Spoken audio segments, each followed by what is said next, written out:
A single bite of an apple begins a complex internal process. Mechanical chewing and saliva enzymes immediately start breaking it down. Inside the stomach, gastric acid and enzymes dissolve the apple further. Fibers soften, and nutrients are released for absorption. In the small intestine, microscopic villi extract vitamins and natural sugars. Nutrients pass directly into the bloodstream.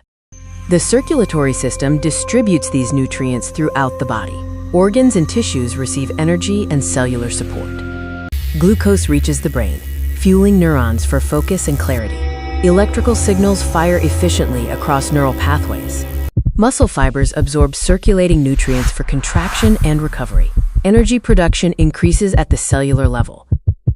Dietary fiber nourishes beneficial gut bacteria. A balanced microbiome supports digestive health and regulation.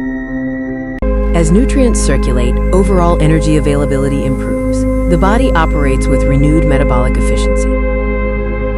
Excess consumption may irritate sensitive stomach lining. Increased acidity can cause temporary discomfort. In rare cases, immune responses may occur. Skin inflammation or swelling can develop. Natural sugars may elevate blood glucose levels temporarily. Metabolic response varies by individual sensitivity. Rapid sugar fluctuations may lead to energy decline. Balance and moderation remain essential.